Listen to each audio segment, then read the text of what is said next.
Councillor Sobel? No, thank you. Are there any emergent items or are there any items to add to the agenda from administration, Lisa?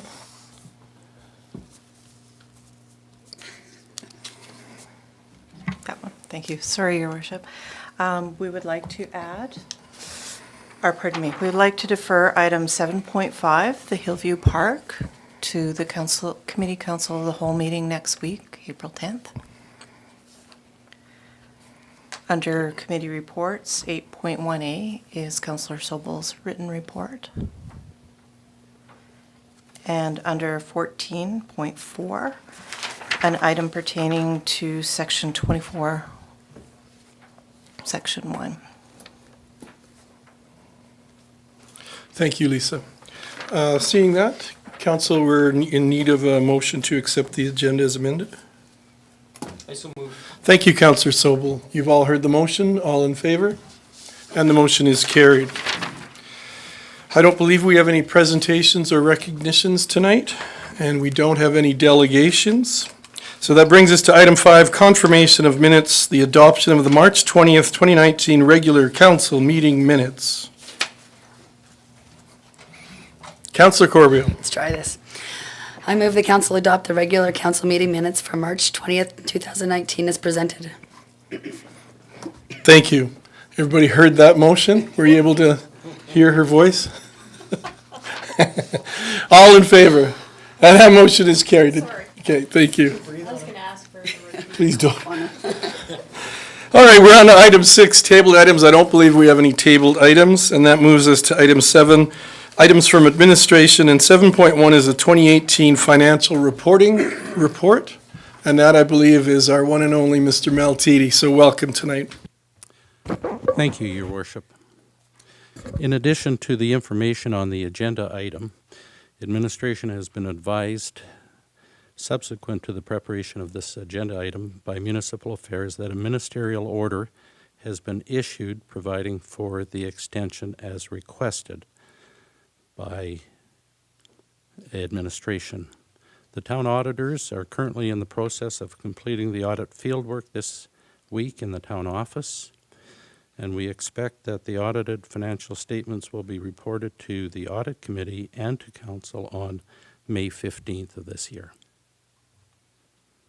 Thank you, Mel. Are there any questions for Mel regarding that? Councillor Peterson? I think so. Thank you. Thank you, Worship. I would move that council accept as information the request for an extension of the financial reporting date to Municipal Affairs for the audited statement and municipal financial information return of 1 month from April 30th to May 31st, 2019.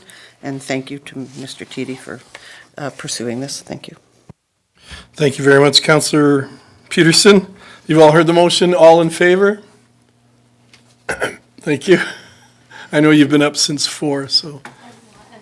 because I'm looking at it, I think we need you to amend that to not say because it was approved, and we've said We're- request, We're accepting as information that request. Yeah, but it was approved. Yep. Yeah, we know it was approved. Oh, it was approved, yes. was I like that. Yeah, thank you. You're sharper than me, and I had to say. So Lisa, are we okay with what's going on here? Or Erica? Anybody understand? A friendly amendment, yes. Okay. Thank you very much, Mr. Tiede. Thank you. Which brings us to item 7.2, the Water Master Servicing Agreement Renewal. And Frida Isaac is here. Welcome. Good evening. Good evening.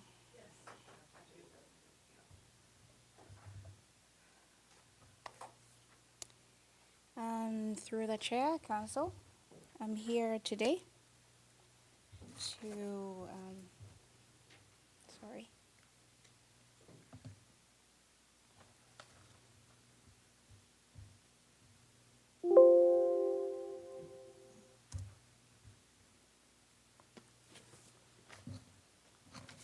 Okay.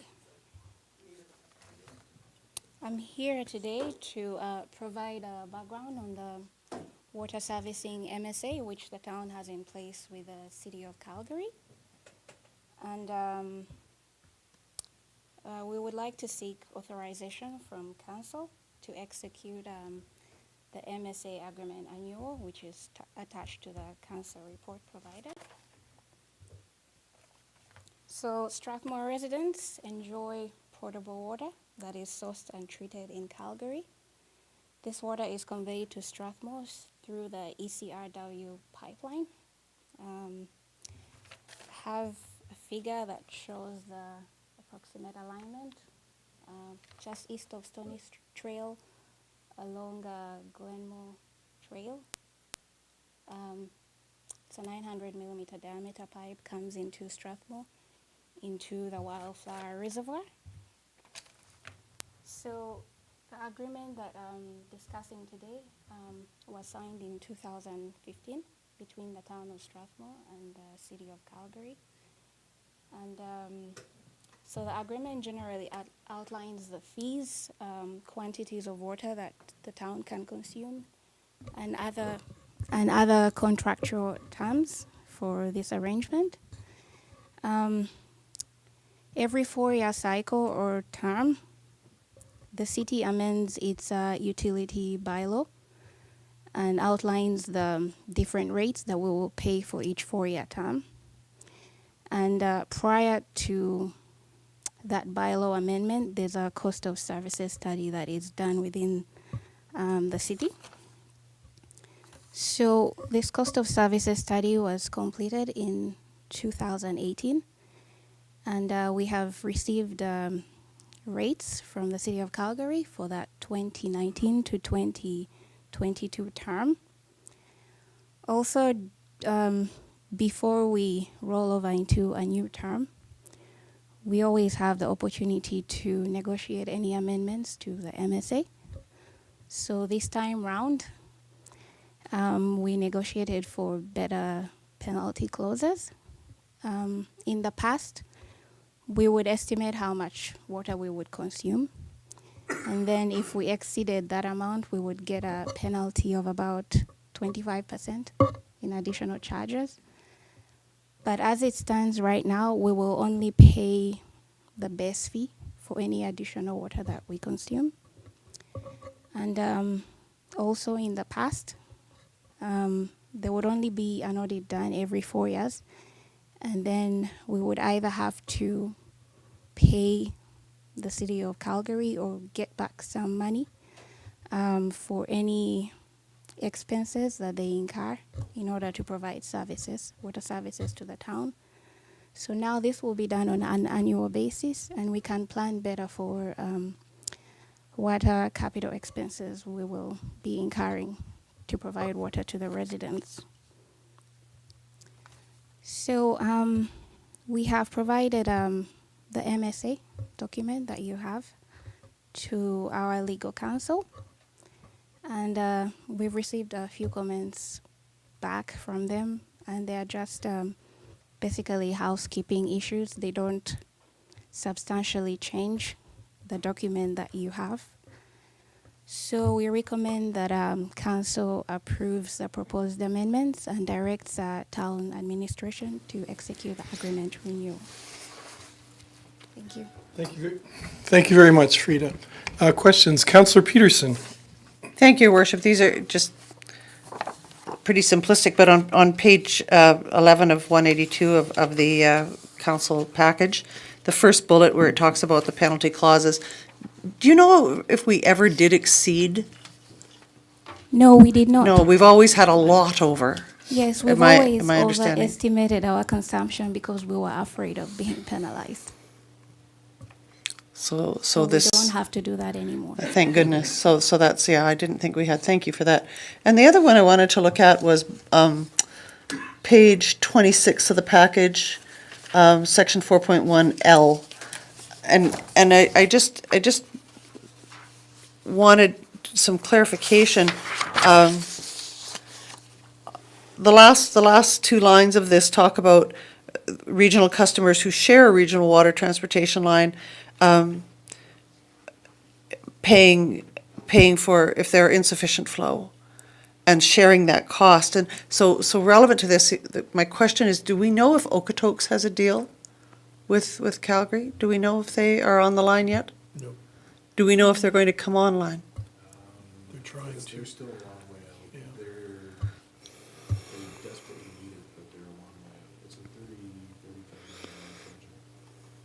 project. Yeah, it'll be, that's what this one was, 20 years ago. So I bet it'll be more than that, significantly. Not as far to go. Yeah. That'll be a different line. It'll be a different line. It will be, but they're talking about regional customers.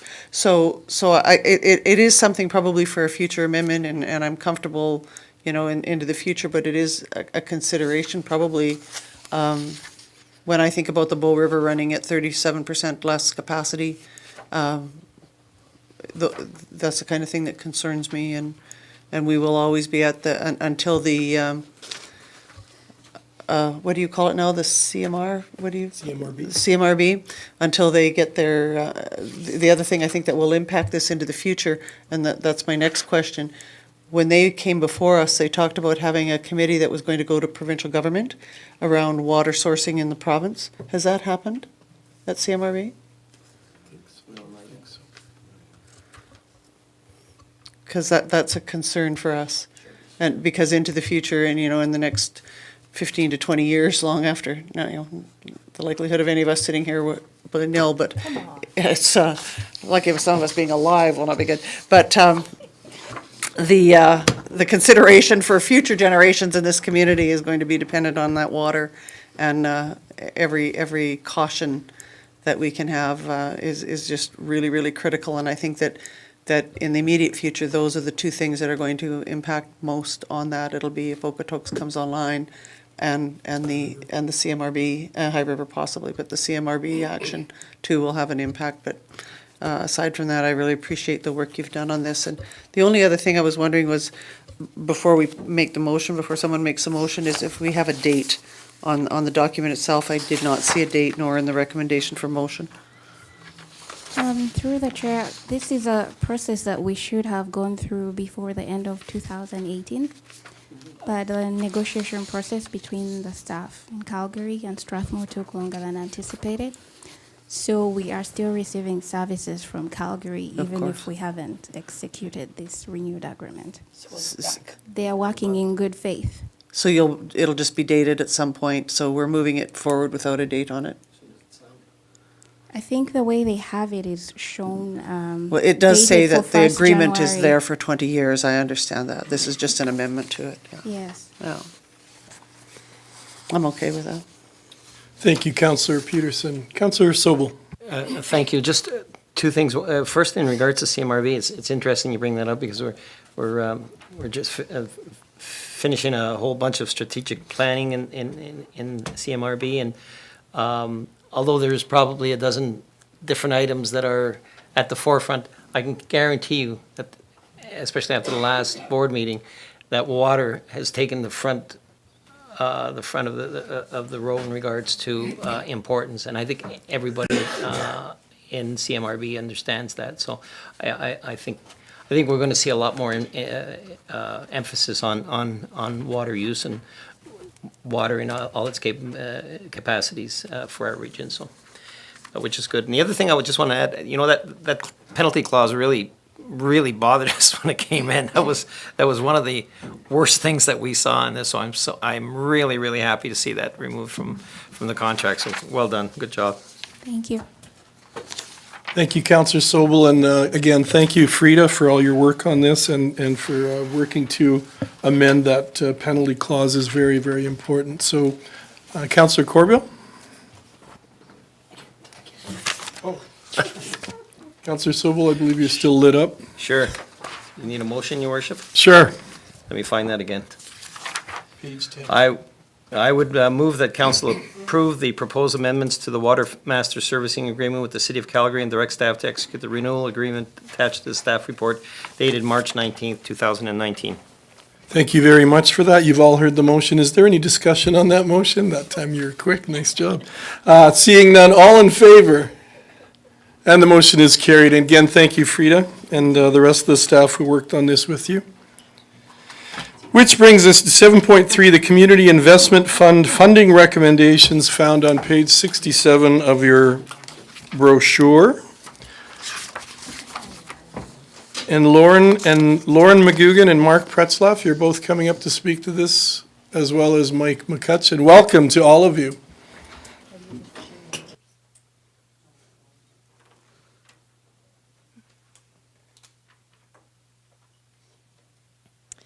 Good evening, Your Worship and Council. The Community Investment Fund funding recommendations was included in your package for tonight's meeting.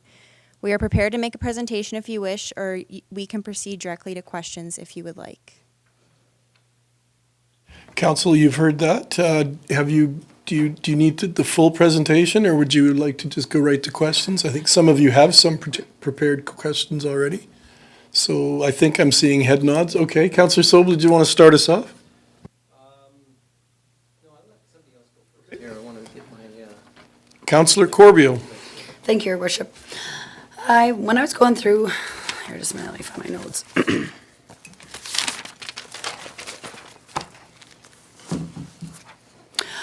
I just noted a few inconsistencies, and I wasn't sure if it was in regards to applications or how it worked. Because when I looked at the Strathmore and District Minor Ball, the Western Canada Baseball Championships, when it was rated on the score thing or whatever, it met all the requirements. But then when I went to say something like the Strathmore Minor Hockey Provincials, in my mind, I compare those as similar events, yet it only marked off or scored one, and I was just kind of wondering the rationale behind this.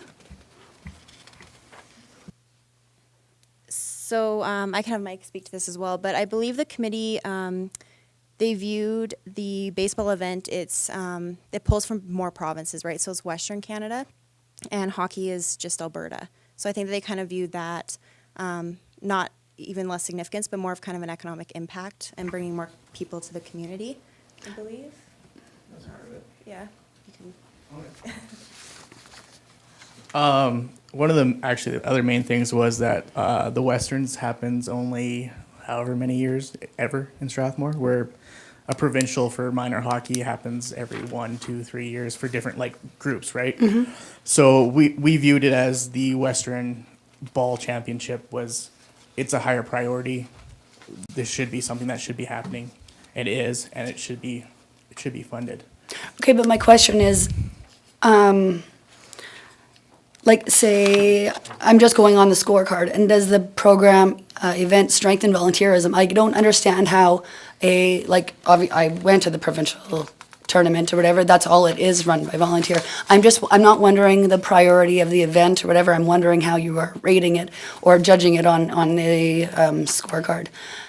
And it shouldn't matter, in my opinion, it shouldn't matter where the people are coming from. If they're coming from all over Alberta, they're still coming, the same amount are still coming to town. That's just my opinion, but my question is just about the scorecard and how it's justified. Yeah, I think excuse me. Excuse me.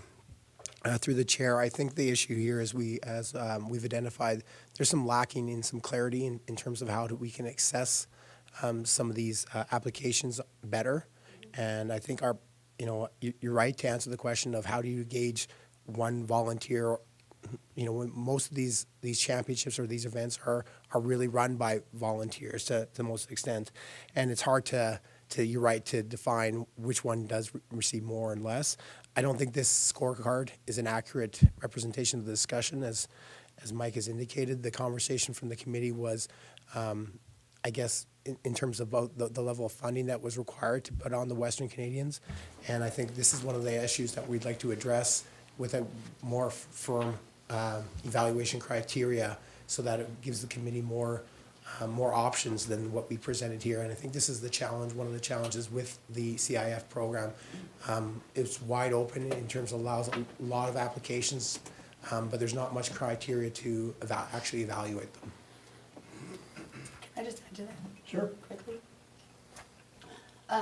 Yeah, if this doesn't, this is all that we get, we don't get the application, so it was really hard for me to go through and say, yep, I agree with that, I disagree with that. I was looking at it and I was very confused. Another one or whatever it was, they didn't, I understand that you would want to give to what was the other one? Sorry, actually, Bob, you can go first, I'll come back to the other one after. Thank you, Councillor Corbell. Councillor Sobel. Thank you. I have some questions from, that Councillor Montgomery raised. Councillor Montgomery's not here. He's at a financial conference. But I shared the questions with him, so in spite of the fact that he originated them, I certainly have some of the same questions and concerns. So one of them, and I think I have the answer to this now, but one of them is in the report, speaks of quorum not being filled. So, but also that the applications were voted on and approved. I'm just not sure how that happens. So the committee is consisted of 4 individuals. For 2 of the applications, the members, 2 of the different members declared a conflict, and so they left the room. With the one, we were able to reach a quorum, and that was still voted on, and its recommendations are there from the committee. The other one, unfortunately, the quorum was not met, and as a result, instead of recommendations to the committee or to council, it should be a suggestion from the remaining committee members. Thank you. And which 2 would that have been, Mark? The Help MB me. Open was one. and I I'm sorry, the MB? MB Yep. Open, yes, and the Junior Achievers Okay. World of Choice program. And that was not Last approved? one. It didn't receive support. Did not receive support. Okay. Thank you. And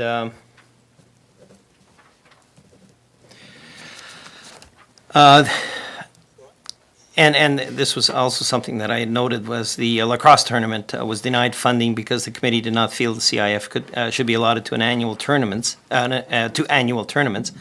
Yet we do have the MB tournament, which was approved, and I'm not sure what year this is, but I think it's fourth annual. So I'm wondering about why. Thank you. So when we met as a committee to discuss this, yes, the MB Open is an annual tournament now, so is lacrosse.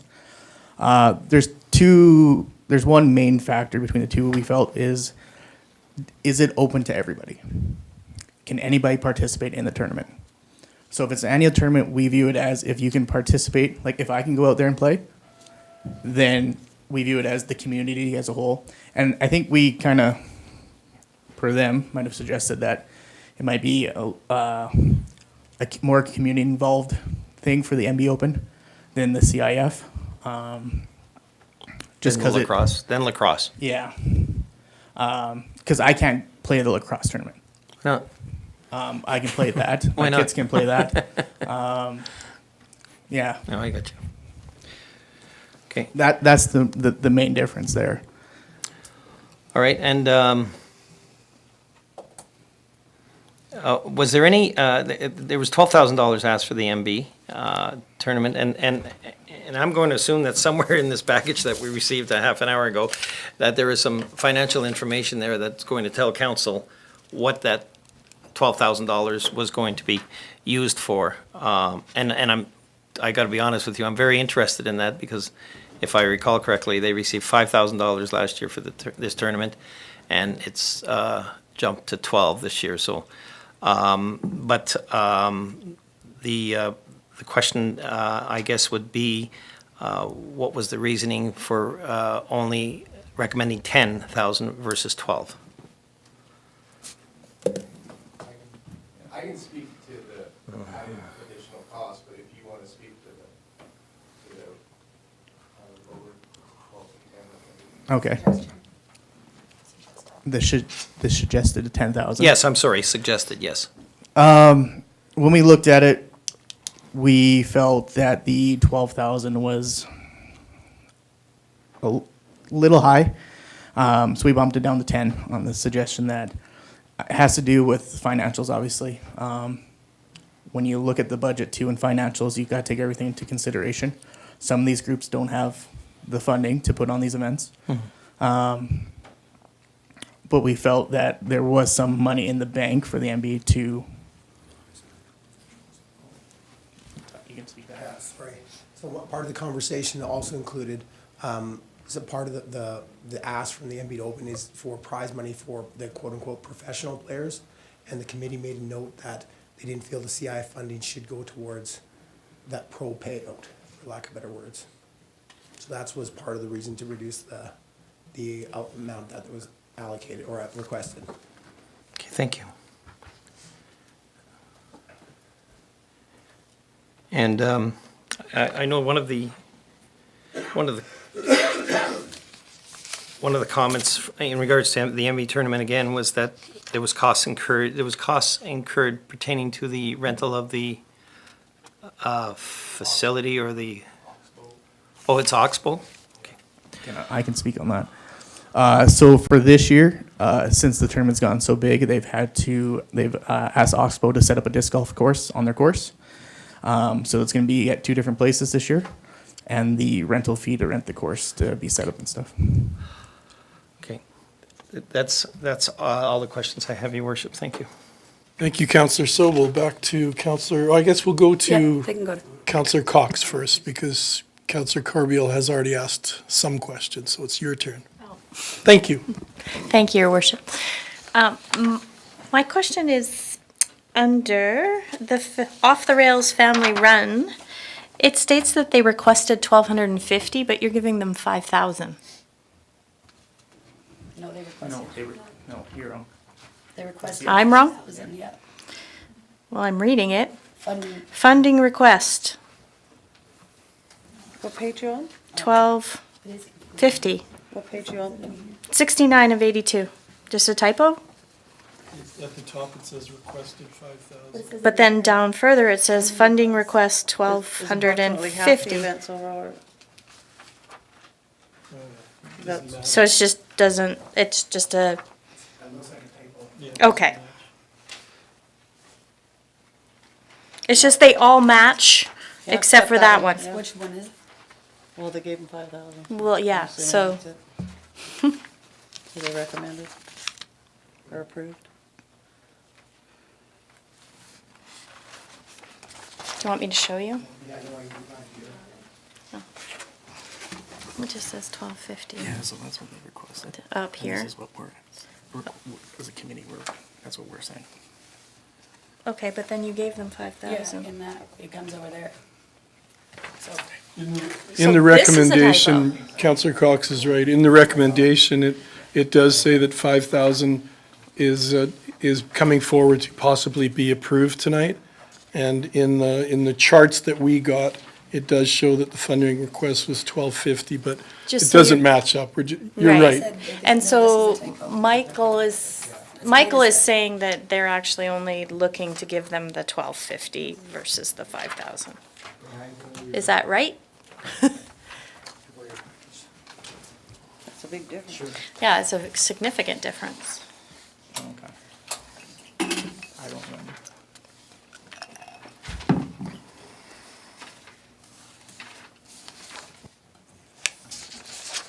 I have no idea.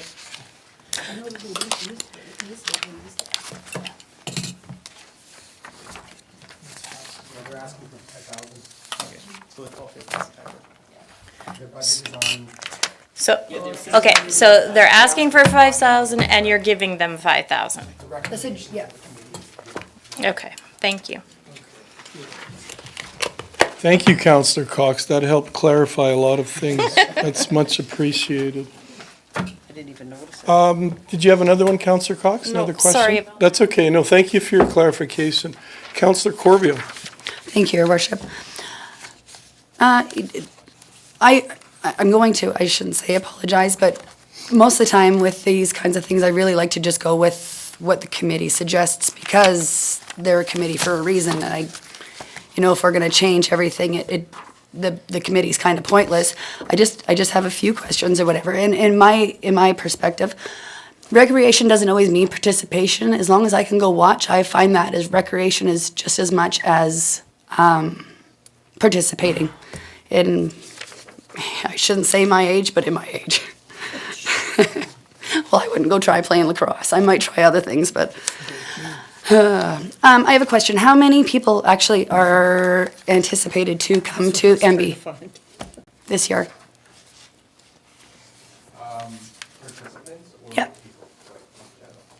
How many people? Participants. Participants, max we could probably host is 200 Okay, participants. okay. Okay, thank you. Thank you. And I just had one question for the committee. The Downtown Business Stick Around Downtown Festival. I'm assuming it was turned down because there's profit to be made by some of the businesses and it's not necessarily a recreation, non-profit thing. Is that correct? That's correct, Your Worship. Okay, thank you. Councillor Sobel, did you? You're up. Was it tied into mine? No, it wasn't. Okay. No, Mine- I think mine is- Councillor Peterson's. Mine is related to yours, but it's not related to the questions, and I'd prefer if you went first. So it's very simple. Before, I'm having difficulty with this here, and this is making it even more difficult for me. So prior to making any motion on this, I'd really like a recess, Your Worship, so I can go back and look through a couple of things that I'm interested in. That's what I was going to ask. No, of course you And would. I have a follow-up question as well. Okay, so we have a motion to go in recess? Yes. Can I ask a question first? Sure. So thank you, Councillor Sobel. That is exactly what I wanted to do as well. And just a note to follow up, I do appreciate the work of the committee. Boy, this is tough work whenever you have to build into that economy of scale what you're faced with. Under number 9, I understand why this community would have thought that they could have applied, and it would have been reasonable if they had done what the Ag Society had done and applied through a nonprofit. Then I could see that this would have had more teeth. But the one thing, and I want to bring it up now, because I think that it has nothing to do with the decision you made. You clearly were working within your parameters, and I really respect that. But from a council perspective, one of the things that I want to explore around this, and I'd like it put in our, if possible, Your Worship, I'd like this put in our Committee of the Whole agenda for next week, because this is something that we've been encouraging our downtown community to do for a long time. This council is putting out money for the night markets, and this Stick Around Downtown community seems to be able to take on that task. And so I would really, really like your permission, Your Worship, to ask respectfully to have this put on the Committee of the Whole for next Wednesday, April 10th, so that we could discuss it more fully. And I'm sure that people who were promoting this would be more than happy to come to council to speak to it if they were able, and we could put it where it belongs. But, So just for clarification, Councillor Peterson, are you saying rather than the recess, we would delay the I need a recess on another matter, not this matter. This matter, I just want it to go to, just to be on the agenda for next week's meeting for the Committee of the Whole. Just the Stick Around Just the Stick Downtown Around Downtown. Okay. And then, but because it doesn't belong here, the committee Okay. clearly made the right decision. But it's something that I would like to pursue on another level through council. And I am waiting for Councillor Sobel's motion. Thank you, Your Worship. Okay, thank you. Yeah. Is yours a notice of motion?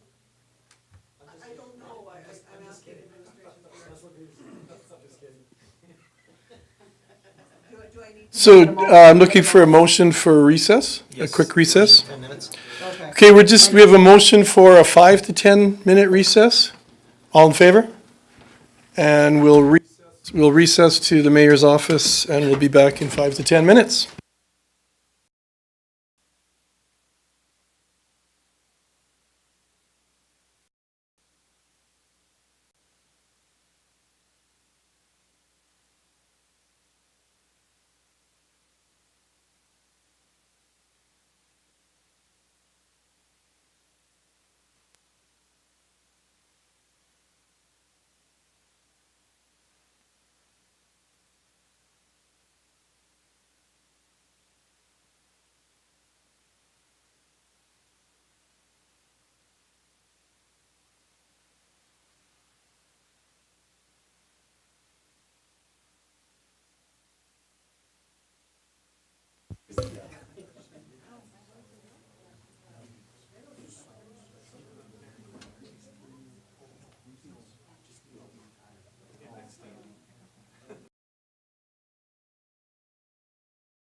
All right, to the viewers at home and to the people in the audience, thank you for your patience. We just had to go through some of this stuff. Some of it we were seeing for the first time, so there is some confusion, and we want to be able to make a good decision. Councillor Sobel, did you? I do, I have a motion, Your Worship. I have two motions. The first motion would be that council approve the following funding through the Community Investment Fund, $5,000 to the Off the Rails Family Fund Run. Mr. Thackeray? Okay, I'd like to call the meeting back to order at 7:51. Thank you. I'm good? Yep. Your Worship, I'd move that council approve the following funding through the Community Investment Fund, $5,000 to the Off the Rails Family Fund Run through the Community Investment Fund, $5,000 to the Strathmore Performing Arts Festival through the Community Investment Fund, $2,500 to the Strathmore and District Minor Ball through the Community Investment Fund. And that's all I have for that motion. I have another one after this one is completed, Your Worship. Thank you for that motion. You've all heard the motion. Any discussion? All in favor? Your Worship, for my next motion, I would like to move the decision on the funding for the MB Open through the Community Investment Fund to be postponed until April 17th for decision. And any discussion on his motion? I assume that you're looking to get more clarification information on, That's correct. okay, thank you. Any comments from council? Councilor Peterson? The only thing I would say, Your Worship, is that should we outline those things that we need to know for the sake of the committee administration? Should we outline those things? So what specific information we're looking for then? Well, I think that I like this new system. Can't talk over each other. For myself personally, I need some additional financial information. The report that I reviewed in there is confusing to me, so I'm going to need some clarification. I'm sure Councillor Montgomery's going to have additional questions. So I think there's going to be questions posed to administration over the next few days from council, and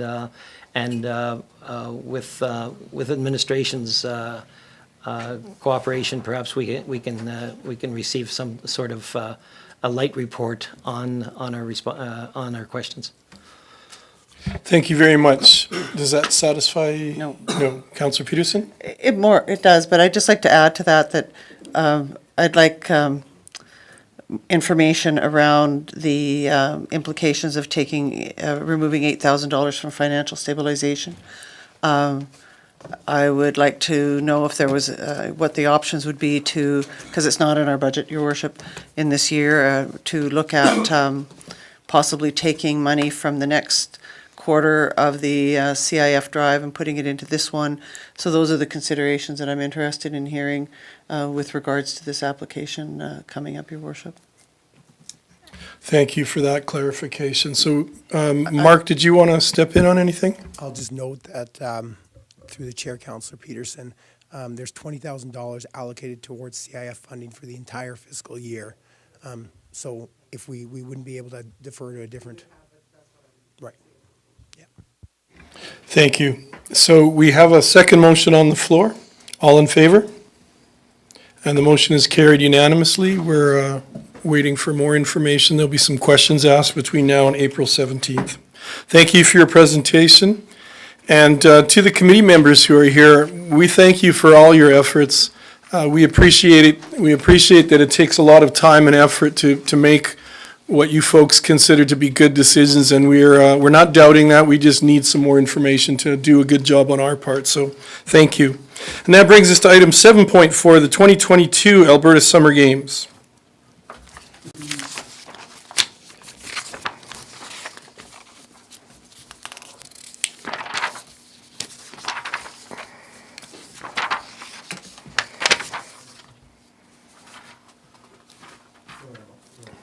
And Mr. Pretzlaff, you're speaking on this again, or on this one? Yes, unfortunately, Tracy's ill today.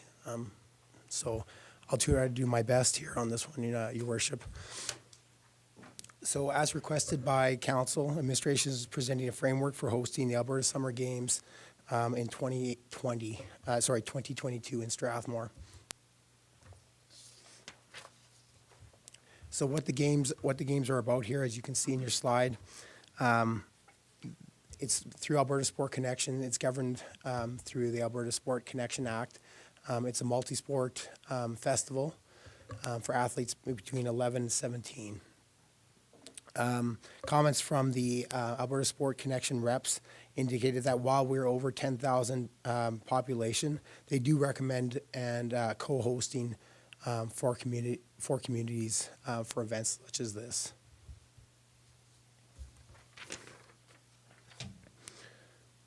The hosting guideline package, you can see some of the quotes there in terms of that. It's been included in your package, the whole parameters. The physical facilities, you need to accommodate about 3,000 athletes, coaches, and officials. Food services, things like that. The biggest one is the commitment from the municipality to raise the funds, to provide the community support, evidence of leadership and organizational capability. Fortunately, although I wasn't here, having hosted the Alberta 55 Summer Games in 2015, gives Strathmore a strong foot forward with the bid, as we've demonstrated strong volunteerism and community leadership. Excuse me. There's 14 elements to what the town and our host committee would be required to complete. The games would be the town would be the financial responsibility for the games. So any risk of any deficit would lie with the host community. You can see the first of the 7 committee responsibilities here, and the last of the other 7.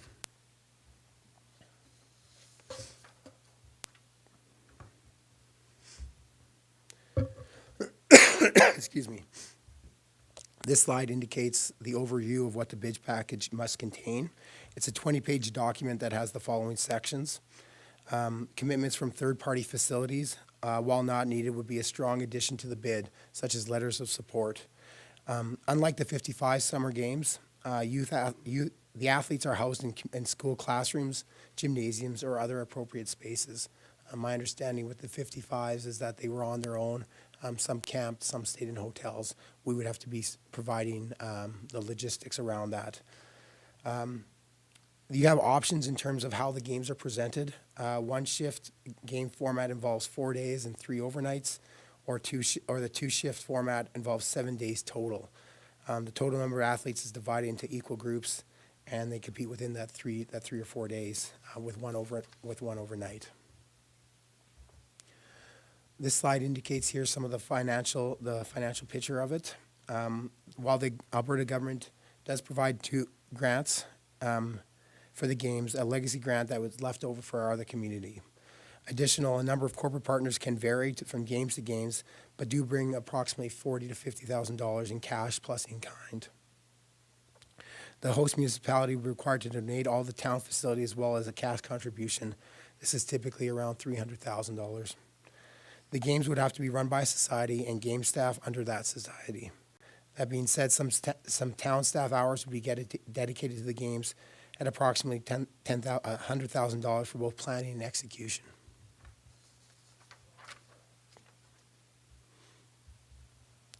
This slide indicates a sample budget that's provided by the Alberta Sport Connection. It compares the audited financials by Airdrie, who hosted the Summer Games in 2014.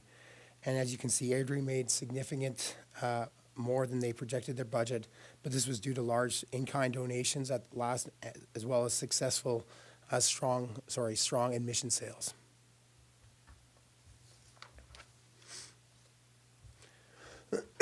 Excuse me. The most expensive part of the games, as you can see on this slide here, is the administrative costs, which are mostly staff wages, food, which requires 3 meals a day for 4 days for 3,000 people, and facility rentals. Airdrie was very successful in the profit of their games, but it's through the legacy grants. While it's not always seen, it's rare for the games not to have a minimum break-even event, when you look at Erie's budget, it was important to keep in mind the size of their community versus Strathmore. Grand Prairie in 2018, obviously it's a much different demographic, saw a surplus of over $200,000.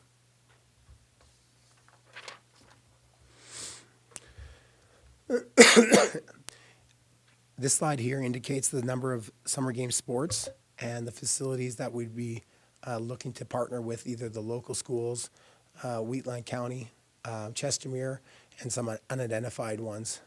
These are all due to the geographic location and ability. Administration is only looking at summer games, not winter. And here is the list, like I said, of potential host either communities or locations for our facilities. Some facilities may require additional upgrades or temporary additions. For example, the track at the high school is shale and may require to be a synthetic rubber surface upgrade. Accommodations, as I indicated before, would be require the students to stay in schools that have to have up-to-code sprinkler systems that meet the requirements of the fire chief and the health inspector. This could be a limiting factor, as, like I said, some of our schools may not meet those new codes.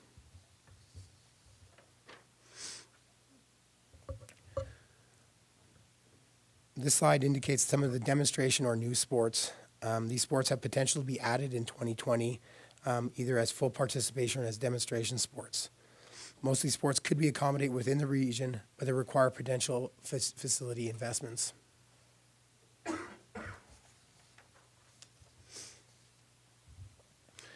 If council passes a resolution this evening to support a letter of intent, these are the new steps between now and September of 2018.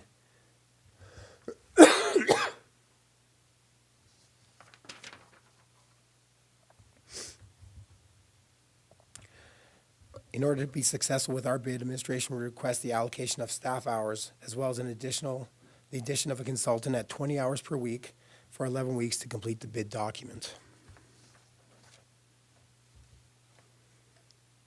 Some of the potential challenges we've addressed a little bit here are the accommodations, funding development, volunteer capacity requiring over 2,500 volunteers, and partnership commitments. As we've identified, we're lacking some of the facilities required, and so it would be integral that we host with other municipalities such as Chestermere to support the games.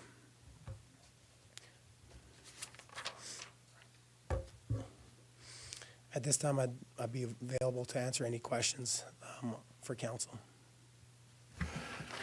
I just have one question concerning the facilities that we have possibly not being up to standards to host at this time. If, for example, we had to improve the track at Strathmore High School, are there grants available to improve something like that in order to be able to host an event? Yes, we could look into some facility enhancement grants. The school would have to be, because it's the school. These are some of those legacy things that may become as a part of the game, of hosting the games. Ultimately, using that track as an example, Your Worship, it may still be, a shale track may be sufficient for their needs, but it's recommended within the bid package that it be that synthetic rubber. Yeah, that's what I had heard as well. And as far as the BMX track, does Chestermere have a suitable one? We don't believe so. That's one of the ones that's been unidentified. Airdrie? Okay, thank you. Councillor Corbeil. Thank you, Your Worship. As funny as it is, this report comes right after the CIF grants, and those are successful, very large-scale events with tons of volunteers that come from. You kind of use the gems that you have in your community, and they're experts on some of these events. I didn't know, when I was reading through this, my initial thing was probably not. It seems really rushed.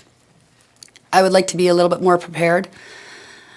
But then my next thought was, if we could have a committee set up just in regards to this, I'm not sure. I don't know. I think it could be doable, but I'm not sure. Where does everyone else sit? Thanks, Councillor Corbeil. I guess we'll be able to gauge support and find out what people are thinking. Councillor Peterson? So my question is the same, I want to dip our toes in the water, I'd like to have a look. I'd like to have the time, time is so short, but we don't have to put an actual bid in till June, right? And the Correct. cost between now and June would be $4,500. Yes, that's what we anticipate, the cost of putting a bid in. Obviously, we still have to be chosen as the successful candidate. Yeah. So there's no guarantees on that. But even in the period of time, We can withdraw. it would also give us time to measure adequacy. Correct. And to take a look for another year or another time even, wouldn't be necessarily be wasted investment because Right. we could look at it the next time if that determination that we don't have what it takes to put the bid in, it still wouldn't be wasted time and money. That's correct. We feel that this would be an enlightening endeavor regardless. It would, give us an opportunity to gauge the readiness of our facilities should we choose to host something like this, either in 2022 or beyond. Ultimately, as you indicated, Councilor Peterson, I don't think it's wasted money. It's just a matter of, are we ready in 2022 or are we going to be ready in another time? The other thing that occurred to me as I went through this, because I find the potential to do it tremendously exciting. I just, it might be a little soon, but I also thought about how, taking a look now and having a really serious look and partnering with existing groups that we have in our community. I was thinking specifically of the Ag Society, who are looking very much to expand their book of business to things like BMX racing and those kinds of things. And that's another reason why the money might be well spent regardless of what the outcome is. But I thank you for the report. Thank you, Councillor Peterson. Councillor Cox. Oh, Councillor Sobel, sorry. Thanks, Your Worship. As Councillor Peterson just said, when I initially heard of this, I was fairly excited. Having taken part in the plus 55 games, I thought we could just keep rolling along, but this is a different kettle of fish. It's triple the size of those games, and a couple of issues with the potential challenges is marked. Really bring it home to me that we may not be ready for this. One is the required fire suppression systems in any space that we house our youth. And when we're talking about youth, we're talking about 3,000 participants. So that's I think that's a. I don't think we have the capacity to do that. I just don't think we can. So that would actually be a fairly short report. Not unless Chester came in. Well, and that's when I started thinking, about. But if we're going to bring Chestermere, and I like to have them as a co-host, I think this is too big for us. Personally, of a community 10,000, especially when you look, or 14,000, especially when you look at the communities that have hosted this. You're talking big cities here, and we may be out of our league. So I know there's April 19th is the date for April 12th. the April 12th.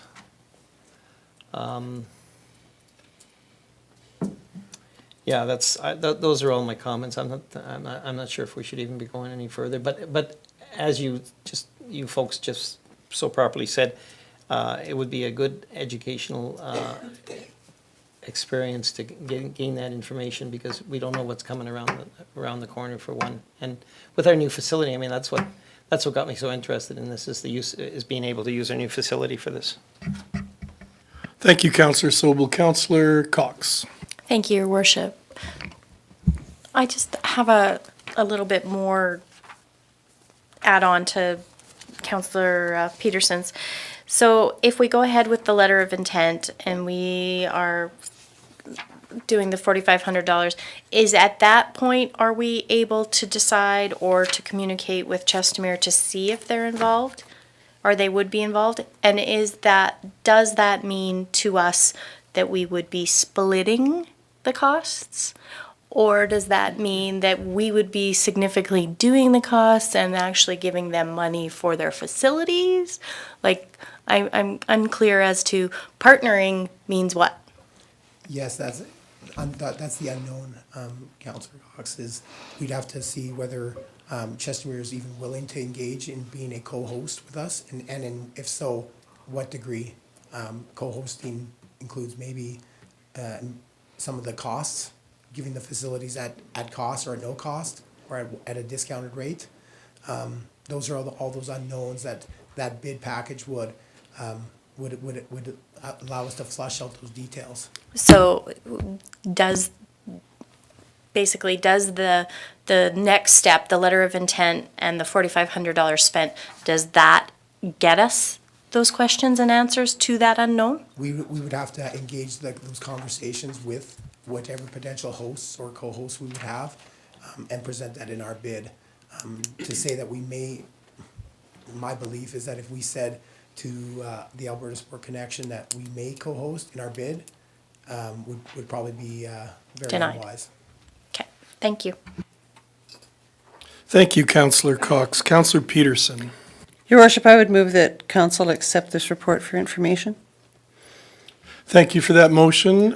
Is there any discussion to her motion? You have a comment to make? I just would like to, one of the things I think that really brought home as I read the prepared report from Mark and Tracy is all the potential that we have in this community to build on existing services.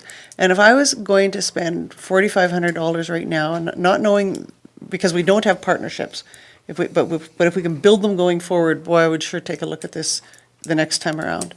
But right now, when we're doing this rec master plan, it really makes me think that at a future time, in the very near future, as this rec master plan is undergoing, we should really take a look at investing a little bit more to bring some partnership in to develop some of the things that we could in this community, like the Ag Society developing some of their properties for BMX and those kinds of things, and looking at some of the other volunteer capacity that we have in community, like disc golf and all of those kinds of things, and to build it in. And if I was going to put our money somewhere, that's where I would like to put it, Your Worship. But thank you for.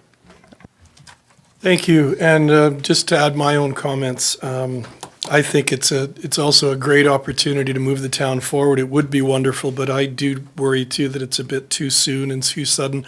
In addition, our admin and our staff are really stretched with some major projects this year to get through.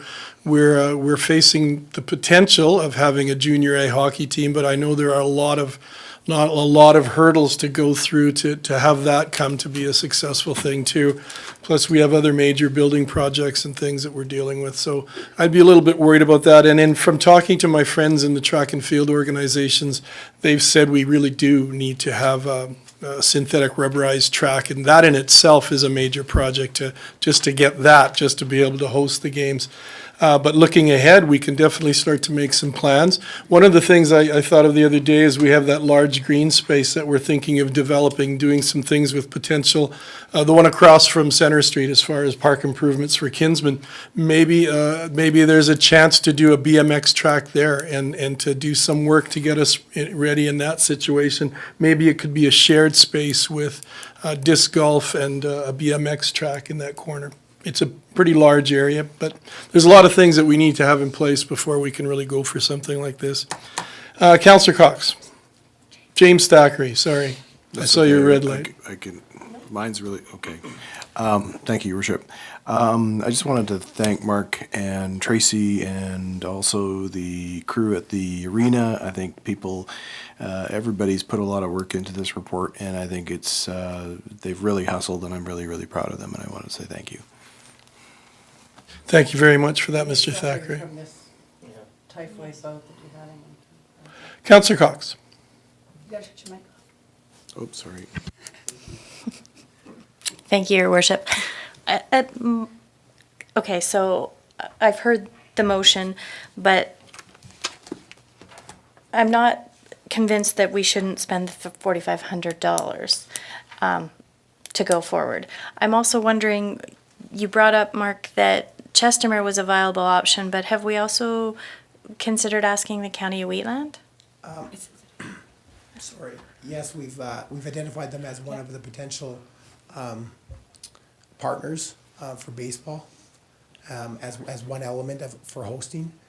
We would look potentially as them as another host to contribute but we've not actually formally approached them yet, so. Right. I'm just wondering, because again, they have a brand-new school as well. I mean, it is a ways out there, but, Bus. It's not that bad. yeah. Yeah, so there, like I said, there's a lot of unknowns that we haven't had an opportunity to approach those potential partners to help either host facilities, partner with us in some capacity or another. So, Thank you. My other comment is, again, I think back to, well, I'm huger scale, but the Calgary Olympics and so on and so forth, and build it and they will come kind of concept. So I understand that we aren't prepared and it is quite soon, but I do think, again, along the lines of if we are considering it, we do need to step forward. And I would be in favor of the $4,500. Thank you. Thank you for that, Councillor Cox. And I guess if this motion to accept it as information goes through, there's no reason this can't come back at a later time for us to, not for the 2022 games, but we could look to try and get our ducks in a row and figure out what exactly we need to go ahead with a successful bid. The one that really hits me is the track. I know there's going to be a great deal of money to put in a rubberized track. I think it would be a great thing for the community, but it's just going to be a major thing that we need to accomplish too if we're going to do this, do it right. So there is a motion on the floor. You've all heard the motion. Any more discussion? All in favor? Opposed? Okay, we have a 4-1 in favor. So the motion is to accept it as information at this time. Thank you. Which brings us to item 8.1, reports from councillors from committees on which they sit.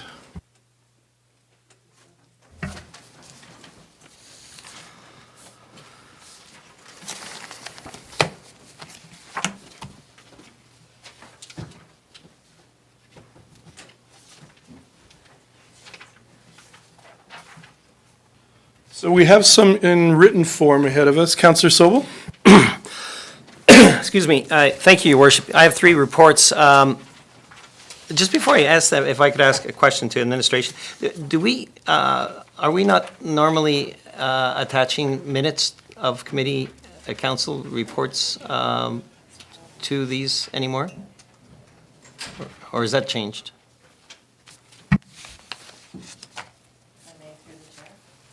If I may, through the chair. Every month, usually the second regular meeting, we attach the approved minutes for all committees. Great, thank you. So in addition to those minutes, I would like to report something in addition regarding the Chamber of Commerce Annual General Meeting on March 27th. I attended the Chamber of Commerce Annual General Meeting. There were about 25 chamber members present. Discussion items included a financial report and the presentation of new bylaws, which were unanimously approved. Interim Chairperson Haley Poirier was also invited nominations from those present to become Chamber Board members. The response was very impressive. In addition to present board members Haley Poirier, Michael McCutcheon, Bernice Bland, Marcus Lehman, and Wheatland Councillor Donna Bigger and myself, the following citizens agreed to also join the board as new directors: Deborah Solda, Kimberly Sharkey Thompson, Heather Yeomans, Alexandra Ross, who's our town's new economic development officer, Sean Kissling, Wendy Gerbrandt, and Tammy Dubray. There was a great amount of optimism on the part of this new board of directors. And also in regards to the Chamber of Commerce, yeah, Your Worship, I'd like to, no, actually, I'll wait for that. That's not a report. I'll get that under 12.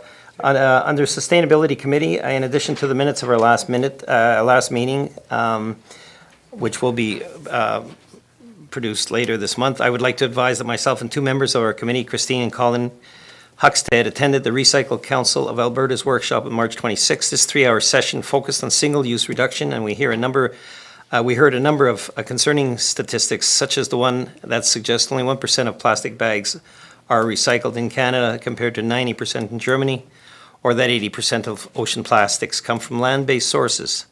or that a person uses an average of 200 bags per year. Lots of communities are taking action.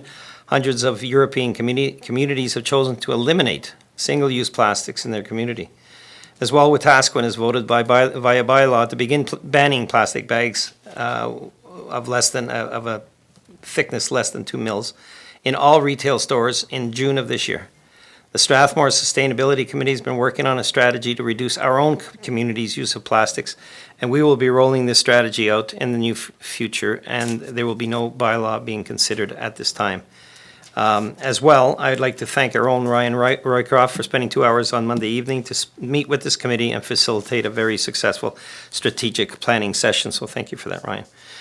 And lastly, Your Worship, under Traffic Advisory Committee, in addition to the minutes that will be produced, I would also like to announce that a final report for the 40-kilometer-an-hour pilot project has been completed. This project enabled the speeds on both Cambridge Glen and Centre Street to be reduced to 40 kilometers per hour. The pilot project required that a survey be done by our citizens both prior to the speed zones being reduced and then again after they were present for a 1-year period. The survey, which was responded to by post survey, which was responded to by 180 persons in 2019, but only 60 in 2018. It was clear on a number of areas. One, feeling safe while driving on Centre Street went from 78% pre-40 to 85%. Feeling safe walking on Centre Street went from 70 to 85%. 50% of respondents felt that the lower speed along Centre Street led to a safer roadway. Feeling safe while driving on Cambridge Glen went from 73 to 92%. Feeling safe while walking on Cambridge Glen Drive went from 73 to 92%. And 51% of respondents felt that the lower speed along Centre Street led to a safer roadway. The Traffic Advisory Committee continues to study this report and are discussing a number of possible future directions in regards to our roadway speeds, and I'm confident that there will be recommendations coming to Council in the near future. Survey respondents also left a number of comments which have been shared with Council, and my question to administration is whether this report that was produced by Kelsey of Ryan's department can be shared with our constituents on our website. And that's what I have, Your Worship. Thank you, Councillor Sobel. And thank you for your efforts on all those committees. I really appreciate the work of the Traffic Advisory Committee because your group has done a lot to keep those two streets and make them a lot safer. Other reports from any other councillors tonight? Councillor Peterson? Your Worship, just very, very briefly, the Strathmore Overnight Shelter has now hired a part-time intake worker, and they are continuing their work, having really fantastic cooperation from local police, and has been quite busy, and they're still struggling to find volunteers, so really looking for more volunteers and working very, very hard. Their focus is on finding capacity to train those volunteers. And in fact, they're having naloxone training on the weekend. The Tourism Committee is looking at the grant applications for developing a full DMO and a destination marketing organization, and still looking into the issues that were presented here before us with regards to hotels and so on, and also looking at sponsoring an event for community to look at assessing capacity within community. And that's all I have. Do we have anything for Wheatland Housing? The minutes, I think, will be included in our next package. Thank you. Thank you for your report, and again, thank you all for being on the committees that you take part in your evenings. You give up a lot of free evenings for those. Thank you. Any other reports? Then seeing none, Councillor Corbeil. I move the council accept the reports for information. Thank you very much. You've all heard the motion. All in favor? And that motion is carried. Councillor Sobel, do you have anything under committee reports, or has it gone to 12? Is that the one you're bringing up at 12 regarding Chamber of Commerce? I've got 3 items Three under items. 12. Your Worship. Okay, thank you. That's what I wasn't sure about. Okay. Section 9, items directly related to council. I don't believe we have any. You do? Councillor Peterson. Your Worship, I in light of the conversation that we had with regards to the Stick Around Downtown initiative, I'd like to make a motion if that's okay. So, Your Worship, I would like to move that council direct administration through our Economic Development Department to bring to council on April 17th recommendations regarding the possibility of the development of a memorandum of understanding between the town of Strathmore and the Stick Around Downtown Initiative. And if I might speak to the Yes, motion, Your sure, Worship. certainly. So our staff, our town staff has done an admirable job of trying to boost downtown economics through having night markets, and they have been extremely diligent and hardworking. But we now have a group that is desirous of looking at taking this on, and so I believe that that our council has a will to put business in the hands of business and try to move this agenda forward. And we have an administration that's been very adept in building community capacity through memorandums. And so that is why I bring this forward. Thank you. Thank you. Do we have any questions or discussion on the motion brought forward? Seeing none, all in favor? And the motion is carried. Thank you. Should it have been a noticeable? Oh, we're going to go there again. Perfect. I have another motion. No. Okay, we're about to go on to bylaw 10, or number 10, bylaws. And just before we do that, I'm not sure if everyone's noticed, but Chuck is in the room, so. Chuck, congratulations, we appreciate that. And then, oh, he'll be joining you tonight. This is wonderful. Oh, that's your Chuck. That's frightening. Everybody needs a check. 10.1, adoption of responsible animal control bylaw number 18-18, an animal trapping, neuter, and spay policy. Mr. West, welcome back. Good evening, Council.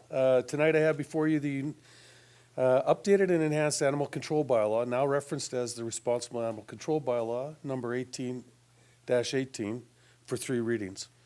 As well, I have policy 2601, which will require separate resolution. We have addressed all of the changes that were identified during the March 13th Committee of the Whole. I shouldn't have said all because that didn't sound so good. But we have addressed all of those changes. And I'm prepared to provide council with a presentation or answer questions as council wishes. Thank you, Mr. West. Do any of the councillors have questions for Trent? Yeah. Councillor Corbeil. I move the council give first reading to bylaw 18-18, responsible animal control bylaw. Thank you for that, Councillor Corbeil. You've all heard the motion. All in favor? And the motion is carried.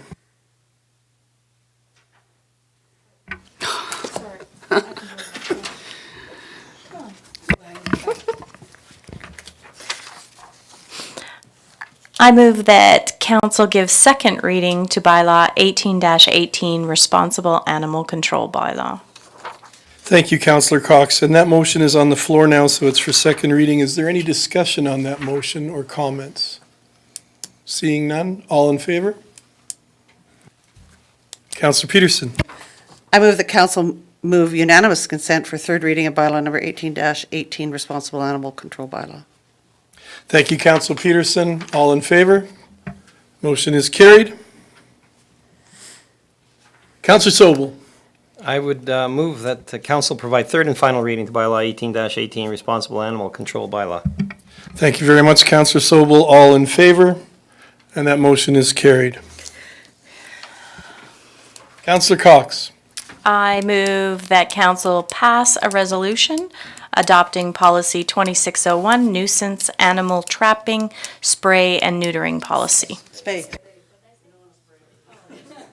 We might be trapping some of those that spray, but we won't be spaying those ones. You've heard that motion. All in favor? No, I'm good. And that motion is carried. Thank you very much, Mr. West, for your presentation in time, and thank you, Chuck, as always.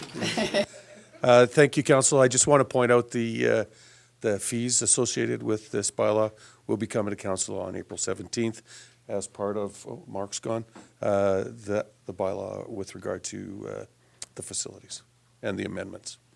Thank you very much. Which brings us to item 11, urgent business. I don't believe we have anything. Item 12, questions between councillors and/or council statements. Councillor Sobel? I'm going to apologize in advance because I've... May I just be excused for a moment? I will be right back. Do you want me to carry on? Do you have quorum if I do? Yes. Thank you, I'll be right back. I'm just going to carry on. Yeah, thank you. Just bored of listening to me, aren't you?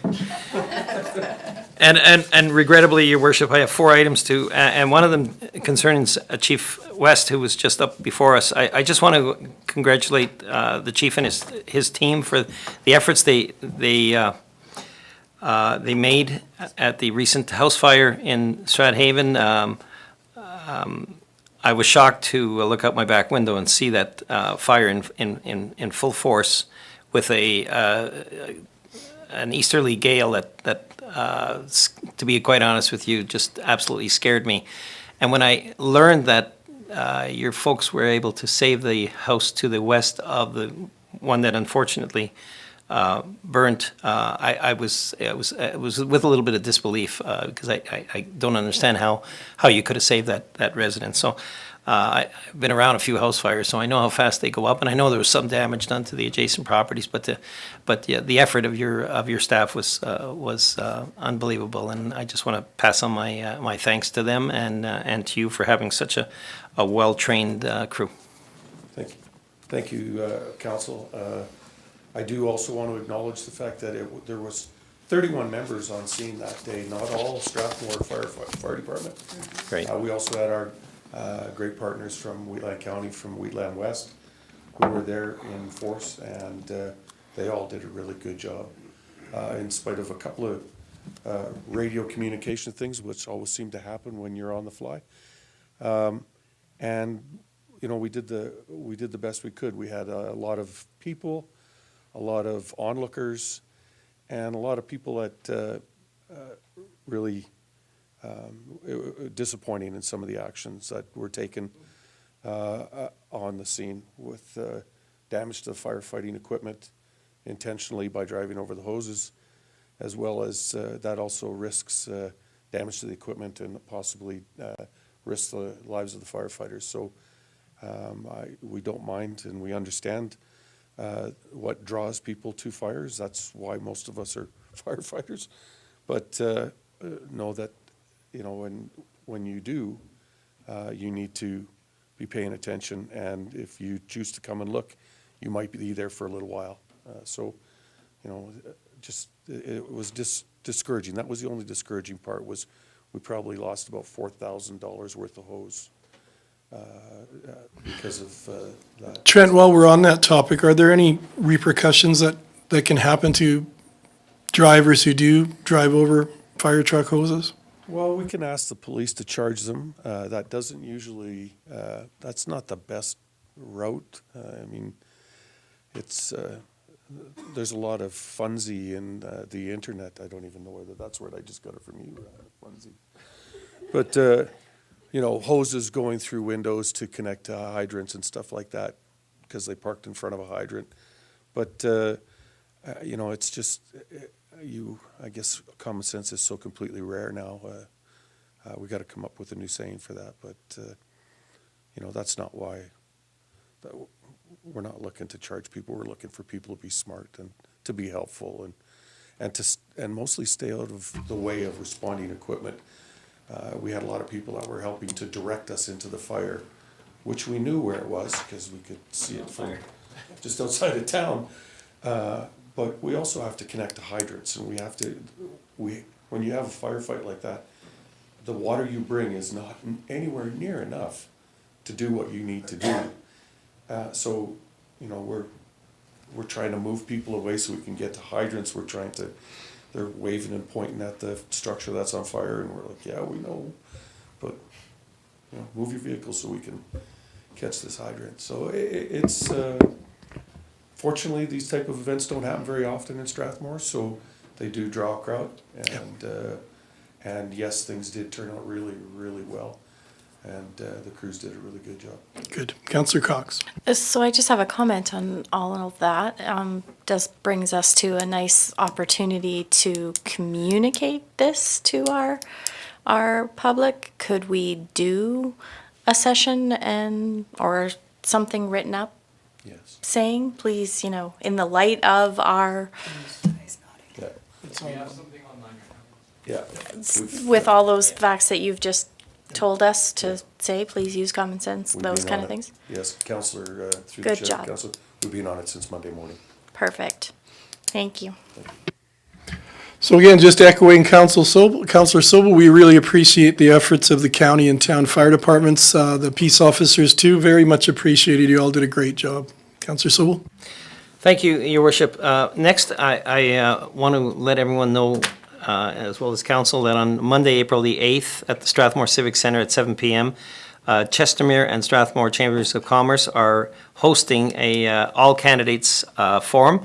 I'm happy to report that all 7 of our candidates in our area, that is the Chestermere-Strathmore riding, will be present.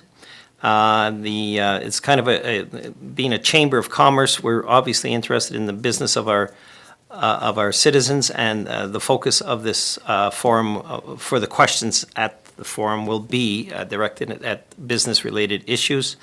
Afterwards, there's an opportunity for the candidates to discuss any other items with anyone present, and snacks and beverages will be supplied. Next item I have is that on Sunday, April 7th, it will be the town of the city of Saskatoon, rather, will be proclaiming it Green Shirt Day, and this is in commemoration of the passing of Logan Boulay, who passed away in the Humboldt Broncos bus crash. Logan had chosen to donate his organs in the event of his death, and 6 lives were subsequently saved as a result of his gift. His actions also resulted in 100,000 Canadians requesting to, with intent to donate their organs as well.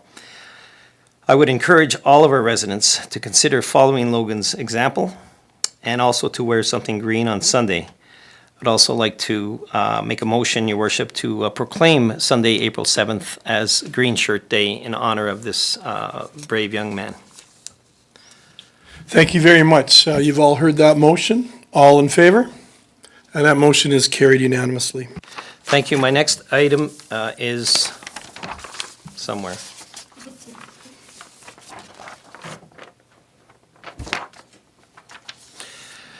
My next and last item is the fact that our province will be going to the polls on April 16th to elect the next provincial government. While it's important for municipal government as a whole to remain nonpartisan, that does not mean that we're not interested in the beliefs and positions of candidates and political parties, especially as either will affect our municipality. This council is very much interested in the views of our 7 local candidates' viewpoints, and pose the following questions. 1, what are your personal beliefs pertaining to reports of a continued shortage of provincial judges and prosecutors in the province, which regularly results in criminal charges being dismissed? What actions can we anticipate from your party in this regard? 2, at present, municipalities over 5,000 people are responsible for the vast majority of policing costs. While rural homeowners do contribute to the provincial policing in this province via income tax contributions, urban homeowners who also pay the provincial costs face additional police costs through municipal taxes. What is your personal position on this matter, and what actions can we anticipate from your party in this regard? 3, municipalities were dismayed by the lack of receiving a fair and equitable share of cannabis revenue. What is your personal position on this matter, and what actions can we anticipate from your party in this regard? 4, the Municipal Sustainability Initiative has for years assisted municipalities with local infrastructure priorities. What is your personal position on MSI funding, and what actions can we anticipate from your party in this regard? 5, do you believe that we have a thriving oil and gas sector along with a renewable sector? If so, how do you see them coming together? How will your party support the move to a greener economy along with building the Alberta oil sands? 6, given that approximately $6 billion healthcare dollars is presently being focused on substance abuse health issues, what is your party doing to address the opioid crisis and other health-related crises related to widespread substance abuse in Alberta? 7, Alberta spends nearly half of its provincial budget on healthcare costs. There is a range of opinion and platform provinces, from boosting private healthcare to reviewing Alberta healthcare services to increasing frontline services. Where do you stand on this? 8, what supports will your party offer to municipalities to assist them in economic development and diversification?